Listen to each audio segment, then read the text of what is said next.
Live from the campus of Penn State University, this is PSN News. It's Monday, April 10th. We have all you need to know about changes in flights at University Park Airport and updates on local criminal charges. We also have updates on the controversial legislation pushing its way through the Kansas legislature, along with weather, sports, and entertainment. Stay tuned.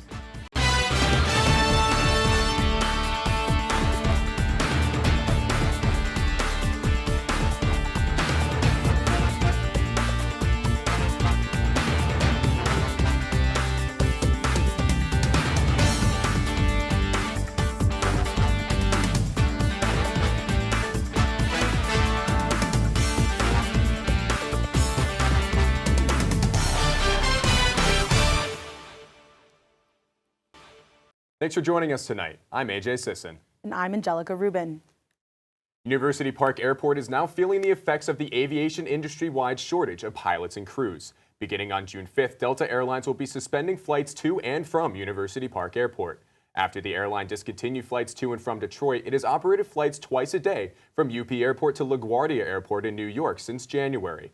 Delta is flying 15% fewer flights nationwide due to the shortages. Passengers with bookings through June 5th can expect to travel as planned, while those with departing or returning flights on June 6th will receive an email from Delta with more information.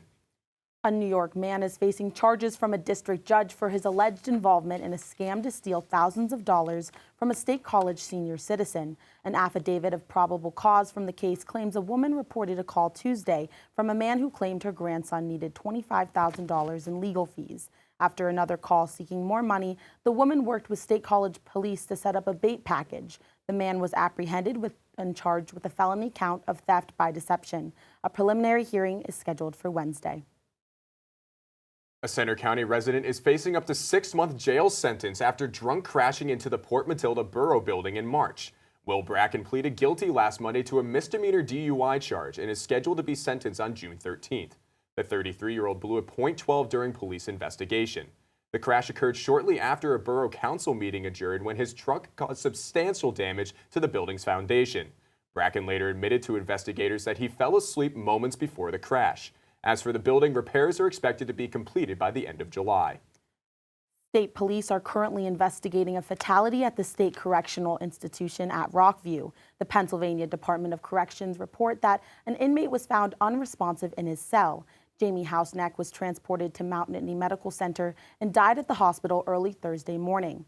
It is the third inmate death in the last 5 weeks at the state prison in Benner Township. Sunny days and high temperatures seem to be here to stay this week in Happy Valley. Tyler Hughes with Campus Weather Service has more details on what to expect in tonight's weather report. Take a look.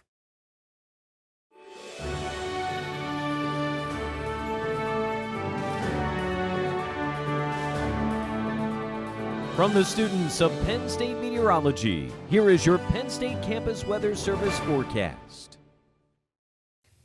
I'm student meteorologist Tyler Hughes with your PSN forecast this evening. And hey, let's take a look at the Arboretum over the course of the day today. We had a beautiful sunrise, and check out that bug in the upper left-hand corner of your screen as well. Temperatures quickly rose from around freezing this morning to into the 60s by lunchtime. Notice not a cloud in the sky the entire day. And as a matter of fact, when we take a look at our 4-cam across the state, I can't see a cloud in any one of these 4 cameras. Here at home at Beaver Stadium, Altoona, Pittsburgh, and the capital city as well. It's been a beautiful day across the Commonwealth. Temperatures out there right now are in the mid to upper 60s, still in the 50s in Erie, but I think that'll change as we head into tomorrow. But this has certainly been above what we saw yesterday, and that trend will continue. 7 degrees warmer than it was 24 hours ago here in State College, 11 degrees warmer than it was in Bradford as well. Slow warming throughout the week, and that'll be the story in the 7-day. Notice in the almanac, today's normal high is only 57. We'll break that by far today.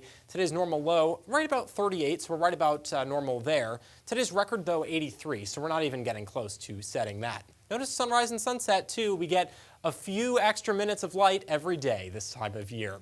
Like I said, things are above average. 64 degrees is 7 degrees above average for this time of year. Across much of the state, we're running just above average, and that trend will continue as we head into later this week. Folks, in the future weather, notice there's not much to notice at all. A few clouds make their way into the northern tier as we head into late this morning, and we dip things down into the high 30s in some locations, but once the sun comes up tomorrow morning, we're quickly back into the 50s and 60s, and tomorrow will look very much like today, look very much like Wednesday, look very much like the rest of the week, all the way through to Friday, really, and that's because of this. This is the upper air heights. This is one tool meteorologists use.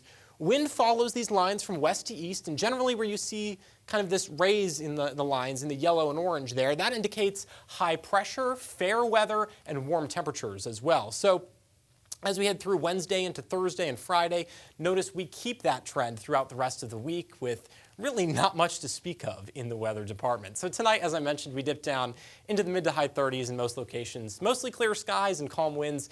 It'll be a bit chilly. Bundle up if you're heading out. But tomorrow, we break 70 in most locations. I think it'll be easier to break 70 the farther south and east we are in the state. We may remain in the 60s, especially in the far northwestern portion of the state. And hey, I want to give you one more thing before I go. This is our first look at the blue and white forecast for Saturday. Big spring practice game here at Penn State, Beaver Stadium. Notice temperatures are going to be great, folks. Highs in the upper 70s.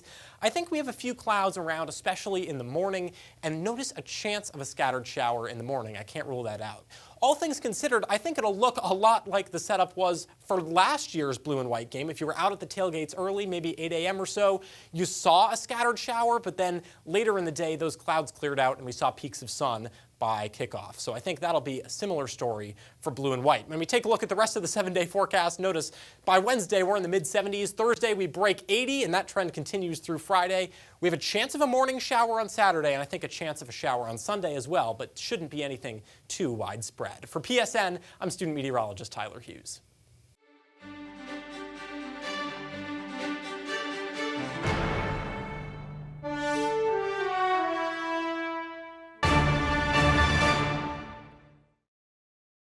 Welcome back to PSN News. I'm Antonio Fondacaro with your sports update. Penn State baseball finished their 3-game series against Delaware State with a clean sweep. The Nittany Lions pushed to a 7-11 record, outscoring the Delaware State Hornets 31-7 over the course of the series. The first game of the series displayed an impressive pitching performance from Jaden Henline. In his second start of the season, Henline pitched for 6 innings and allowed only 2 runs, one of those being earned. Henline retired the final 11 batters to end his impressive start. In the final game of the series, Penn State relied on Daniel Ouderkirk. Ouderkirk would last 5 1/3 innings before the Penn State bats would force the 10-run rule. Penn State racked 15 hits, with Taven Kelly going 3 for 3 with 2 triples and a double, yielding 3 runs and 3 RBIs. The 8th-ranked men's lacrosse team triumphed 12-11 over the number 6th-ranked Johns Hopkins. The game started as a scoring fest, with Johns Hopkins opening the game shortly with a 4-0 lead. The Blue Jays would not be able to hold on to this lead for long as the Nittany Lions rallied, scoring 4 of their own. The scoring wasn't going to stop, with TJ Malone scoring 4 goals in his second 4-goal game this season. With an 11-10 lead favoring Johns Hopkins, Kevin Winkoff would send the game into overtime with a clutch game-tying goal with 2 minutes and 7 seconds remaining in regulation. Winkoff would then go on to ice the game with another clutch goal with 52 seconds remaining in overtime. That was the Blue and White's seventh win, moving to 7-3 and remains undefeated at home. The Masters concluded last night, closing the first of the 4 major golf tournaments this year. Jon Rahm is the winner of this year's Masters tournament with an impressive 12 strokes under par. The Spanish golfer achieved his victory by closing with a 3 under 69 to pull away from Phil Mickelson and then leading Brooks Koepka. Jon Rahm's victory marks the 10th major tournament win for Spain. Rahm is also the 4th player from Spain to ever win the Masters. Jon Rahm's career is only beginning as the golfer recently went pro in 2016. The Masters win grants Rahm with his 2nd major championship victory, accompanying his 2021 U.S. Open Championship. That is all for your sports update. After the break, Gracie Eckerly has the latest updates from the entertainment world. Stay tuned. Welcome back to PSN News. I'm Gracie Eckerly with your entertainment update. The iconic downtown bagel shop, Bagel Crust, is expanding into a different food group, tacos. Bagel Crust, best known for its popular sandwiches like the Hangover, is now serving chicken, steak, and pork tacos, as well as quesadillas and cheesy tacos at its West Beaver Avenue location. These dishes will be served every day after 3 p.m. And Bagel Crust manager and owner Uriel Rosinke said, quote, has a part of culture of Mexico because his wife is from Mexico, and a lot of the employees are from Mexico as well, end quote. Prior to owning Bagel Crust, Rosinke also owned a Mexican-style restaurant. The Greek Cares and Penn State's It's On Us organization partnered with the Sigma Lambda Beta fraternity to host a sexual assault awareness event last week. The It's On Us president, Sabrina Delgado, says, quote, our whole goal is to build a community so that they feel supported, survivors feel supported, if they experience interpersonal violence, and especially to be a support system for the underrepresented students at Penn State, end quote. Greeks Care is a 6-week-long program that educates fraternity and sorority members on healthy relationships and sexual violence awareness. Pop singer Taylor Swift and longtime boyfriend Joe Alwyn have allegedly ended their 6-year relationship. The news came out Saturday evening from Entertainment Tonight and later by People magazine. The split was reportedly amicable and not dramatic as the relationship had, quote, run its course, end quote. Many fans were dubious of the news at first as Taylor had yet to confirm the rumors herself, and the breakup was rather out of the blue. Later, People News confirmed the details in an exclusive article saying that Joe didn't know Taylor outside of their intimate bubble and was having trouble with her mass amounts of fame. Their relationship ultimately ended due to their differences in personalities. That's all for your entertainment update. After the break, interview anchor Marielle Reese will be speaking with Emily McGlynn, a general manager at Com Radio. Stay tuned. Welcome back to PSN News. I'm Marielle Reese, and with me tonight I have Emily McGlynn, a general manager at Com Radio. Emily, thank you so much for being here with me tonight. Thank you for having me. So Very excited. I wanted to start off with just explaining what exactly is Com Radio. So Com Radio is a premier student-run radio station associated with the Donald P. Belisario College of Communications. We're also funded by them as well. And we basically kind of do everything. So obviously we're a radio station. So we do talk shows, we do play-by-play for sports. We also have newscasts, DJ sets, but also on top of that, we do articles on the side. So we have people that are writing articles about sports, about arts and entertainment, about news, and we're just constantly trying to keep up with Penn State and Center County as a whole. And then also on top of that, we're also trying to dabble into the social media side of things. So recently we just had 2 arts and entertainment people go out and ask people who should not be invited to the Met Gala. And that was really fun and interesting. That sounds really fun. I did a video a couple months back asking people which love songs are the best for Valentine's Day, and that got a lot of traction and everything. So we kind of do a little bit of everything, but we mainly focus on the radio and audio side of things. Sure, yeah. And like, what is your role like as general manager? What does it like look like? What's your day-to-day jobs? Each day is different, which I personally like. I like that it's not a routinely cookie cutter kind of job role. So basically every week, this is a rough outline of what my week basically looks like. But every Monday is when I have all the meetings.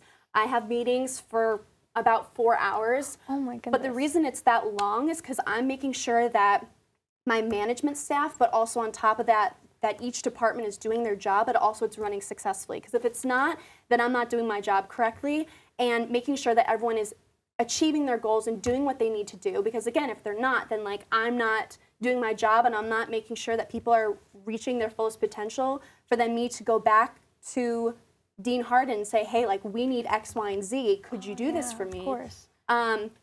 So I take a lot of pride in making sure that I have relationships with each of my management staff, and I go out and I meet as many people as possible. I mean, we have 300 people in Com Radio. That's a big staff. It's very large. So and I'm very grateful for that, because we constantly have articles and talk shows and just constant content all the time.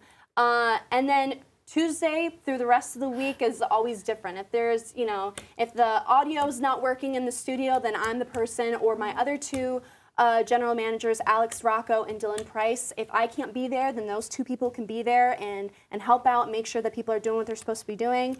And it's just different every day. But I love the what's the word I'm looking for? The spontaneity of it all. Yeah, it sounds like a well-oiled machine at this point, right? Thanks. So then, with the comm radio, so are there different sections? Like, do people, like, are there certain people who only write articles or only film videos, or is there like crossover between the sections? Like, exactly what's that process about? So what's so great about comm radio is that you can basically do whatever you want. Comm radio, I believe, is the only organization here in the College of Comm that allows you to get started right away, you know, get in front of the mic right away, be writing articles and getting credentials to these things right away. We have 8 departments. So we have sports, news, arts and entertainment, production, social media, the editing department, and I believe I'm probably, like, we have ad sales. We're all over the board. So whatever you want to get involved in, you can get involved in. Sure. For example, I started out here at Penn State in the arts and entertainment department and the news department, and I have now expanded myself to the social media department, production, and funny enough, sports. I'm not a huge sports person, but I love to produce. So I've been producing for sports broadcasts and doing what I can to get myself involved, and also just to meet more people. I think that's a big part of this industry is networking and getting to know people. So we do basically everything. You can do everything. Everything is on your own schedule, and whatever goals people have, they can be achieved in comm radio. I think that's so great that you kind of, it's a unique experience for every single member. I feel like, so I have to ask, do you have a favorite like topic or section that comm radio like has in there? You know, you said there's like 8 different sections. Like, do you have a personal favorite? Biasly, I love the arts and entertainment department. So when I was a freshman, it was during the pandemic, and so I was locked up in my dorm all the time, and I had nothing to do except to pay attention to pop culture and write about it, and I loved doing that. And I found some of my greatest friends through the department, and after my freshman year, sophomore year rolled around, and I got hired to be the arts and entertainment director with one of my good friends, and we just had so much fun creating content and getting to know people and expanding the department, because it used to be very small. It was only like 15 or 20 people, and I can proudly say that we expanded that to around 65 people. So wow. I absolutely love it, and we're trying to find new ways to expand it each and every day. But I also have tackled the news department recently. I love going out and finding the latest news and having the latest scoop on everything that's going on. So I just love it. And would you say that you prefer that it's more like comm radio is leaning more towards the radio/audio spectrum, or do you prefer the writing spectrum or like the video? Like, what do you think is your favorite medium out of all of those?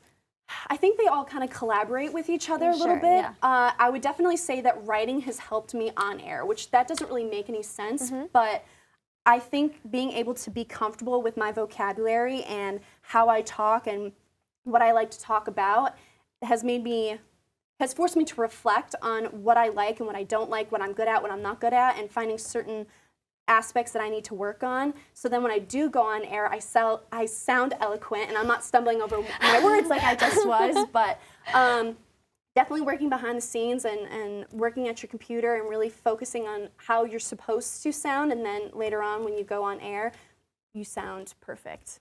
Definitely. And are there any like stories you could tell me now that you have been wanting to cover, or that, you know, anything you're really excited about, maybe even for like next semester or to finish off this semester, anything you're excited about doing with comm radio? So currently right now we're trying to reconstruct the news department. We're really solid with our newscasts. We have 5 daily newscasts, and we have a staffed group of people that are on each newscast. And we sound really good on air, but we're not doing our own original things, which I think is something that we can definitely work on. So right now we're trying to reach out to different politicians and boroughs and getting in contact with the police departments, but also with University Park, creating a better relationship with the college, not just for Belisario, but for the other colleges as well. So we're giving due diligence to all the people and putting people's stories out there. That sounds amazing, and I'm sure so many people are going to want to join comm. I know I do now. So, thank you so much for coming in. Up next, AJ and Angelica will bring you the latest news from across the nation. Stay tuned. And a move that has only been seen a handful of times since the Civil War, Tennessee Republicans expelled 2 Democratic lawmakers from the state legislature on Thursday. The votes come in the wake of protests for more gun control after a deadly school shooting in Nashville just last week. Representatives Justin Jones and Justin Pearson were expelled, while Representative Gloria Johnson was spared by one vote. GOP leaders say Thursday's actions were necessary to avoid setting a precedent of using protests to disrupt House proceedings. Jones and Pearson pledged at an evening rally to return to the Capitol this week, advocating for change on gun laws. Abortion opponents are currently pushing a bill through the Kansas legislature that requires providers to tell patients that a medication abortion can be reversed once it's started. The bill could face a state court challenge if its supporters can overcome the governor's expected veto. The votes for the final version of the bill were 80-38 in the House and 26-11 in the Senate. Kansas has been an outlier on abortion among states with GOP-controlled legislatures, despite the U.S. Supreme Court's ruling in June 2022. In both chambers, abortion opponents were short of the two-thirds majority needed to override a veto. Also in the Kansas legislature, lawmakers are moving forward with their plan to end gender-affirming care for transgender youth in their state. The Kansas House voted 70-52 to pass a bill that would revoke the license of doctors who provide gender-affirming care to minors. The state Senate then voted 23-12 to approve the bill. However, Democratic Governor Laura Kelly is expected to veto this bill. She stated that she would protect youth transgender rights and reject those that would try to discriminate them. This vote comes in a flurry of efforts to roll back LGBTQ rights in Kansas this week, after banning transgender female athletes from girls' and women's sports, as well as changing their gender on their driver's licenses. Despite the legislation being enacted in states like Kansas, the Biden administration is proposing a change to Title IX. This change would prohibit sex-based discrimination in federally funded education programs. The proposal would make it illegal for schools to ban transgender students from sports teams that align with their gender identity. The Education Department says the proposal still gives schools some flexibility to ban transgender athletes depending on age and sport. The proposal will undergo a lengthy approval, and schools and students will not see the rule changed or enacted for months. And that concludes our show tonight at PSN News. Be sure to check us out on Twitter and Facebook at PSN News, on Instagram at Penn State Network News, and to subscribe to our YouTube channel at youtube.com/PSN News. Have a good night and stay safe, Penn State.